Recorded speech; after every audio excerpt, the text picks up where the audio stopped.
You know, it's really been eye-opening. I've been to a lot of different countries now and seen different parts of the world and ways that people live that I could have never even imagined from my little corner of my world.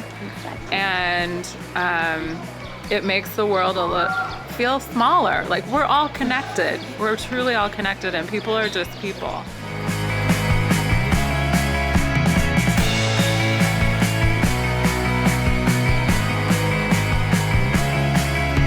Hi, my name is Nicole Zena. I'm a child life specialist. I'm from Boston and currently practicing in Kuwait.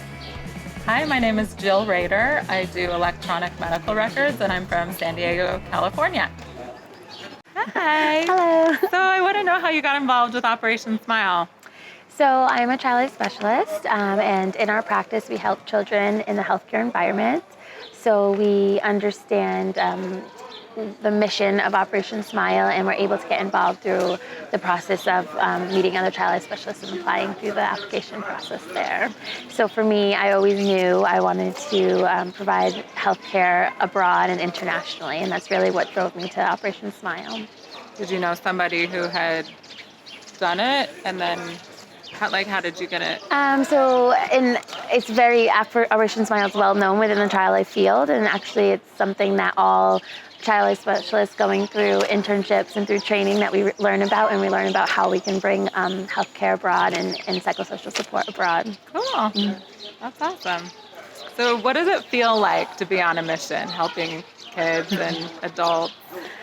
Well, so obviously coming into the field of child life, you're wanting to help children and families. So being able to do that in areas that might not have access to health care, it's really amazing to be able to bring comprehensive health care to children and families around the world in many different areas.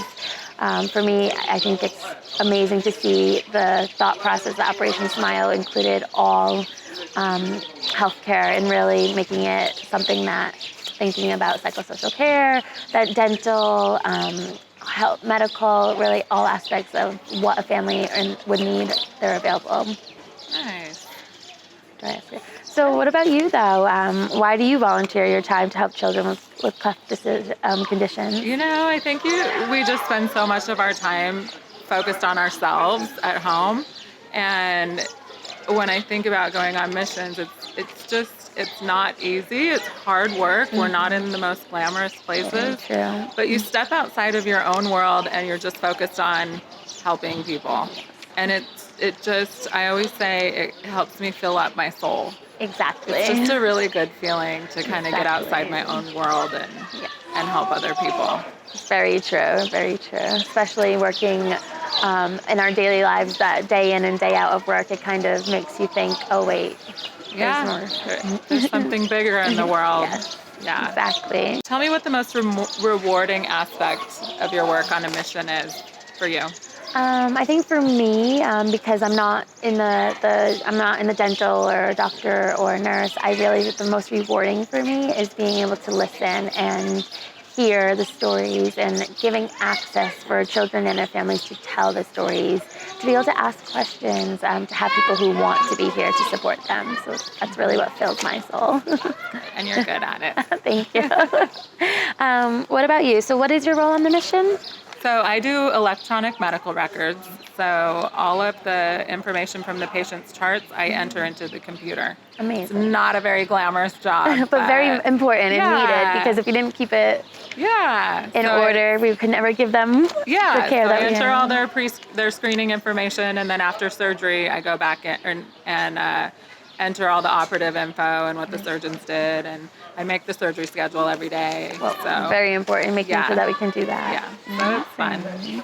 Is there a moment that you've had with a patient or a family member that's stuck out to you the most? Oh, my first mission was in Kenya, and so I was a guest on the mission, and I was able to go through my company that I was working for, and I decided I wanted to understand what these people go through. And so I picked out a young lady and her daughter. She was the little girl was 5 or 6, I think she was 6 months old, and her name was Jane. She was kind of a little bald baby and had a big old cleft lip, and she was a doll, huge brown eyes. And a smile that just lit up the room. And her mom was only 20 years old. Wow. And so I followed them through every station in screening. Amazing. They got picked for surgery, so I played with her with Child Life, like before she went in. I carried her back to the OR and held her hand while they put her to sleep. And then I stood beside the surgeon and watched the whole surgery, and he kind of told me what he was doing. And then I was able to hold her in recovery until she woke up, and it was that moment when I handed her to her mom, and it makes me want to cry just thinking about it. But I had to go find a room, and I literally cried for 10 minutes straight, because that's always my favorite moment of a mission, is when the parent sees their child for the first time, because it changes their lives. Oh, of course it does. It's truly amazing. So, yeah. It's an amazing story. Yeah.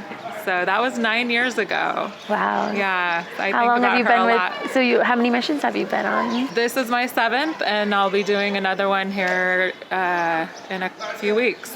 So I'll be doing 7 and 8 here in a row. Wow. Yeah. It's amazing. Yeah. So, what do you think sets Operation Smile apart from other organizations? Well, I just feel that Operation Smile really thinks about the whole picture, thinks about not just the child, but the whole family and what they need, and really make sure that they bring everything, and being able to source everything and bring it here, and accessing families in areas that most organizations won't even attempt to go into. So that's, I think, really the biggest part for Operation Smile, that they know that there are families that their surgeries can really change their lives, and they try and go and find them instead of staying still and having families come to them. So that's, I think that really helps. That's awesome. Cool. So how has working with Operation Smile changed you personally? You know, it's really been eye-opening. I've been to a lot of different countries now, and seen different parts of the world and ways that people live that I could have never even imagined from my little corner of my world. Exactly. And it makes the world feel smaller. Like, we're all connected. We're truly all connected, and people are just people. Exactly. And so it gives me, I feel like my Operation Smile missions are the best part of my life. Like, just being able to go in and do my tiny little part to help change people's lives. It's changed me in a lot of ways. It makes me more grateful. It makes me happy. It makes everything I do in my life just more meaningful. Yeah, you really think more about what you do and what your day-to-day actually looks like, because you know what's out there. Yeah. Awesome. All right. We have a lot of work to get back to. Yes, we do. So I think we better go. Yes. Hi, I'm Laura. Hi, I'm Allie. Thank you so much for watching this week's episode of Behind the Smiles. We love that you're taking the time to learn more about the work we're doing to help children born with cleft around the world. And if you'd like to donate or volunteer, make sure to check out the links in the description box below. Don't forget to answer this week's question in the comments down below. And subscribe and hit that bell so you don't miss a video. We post every other Wednesday.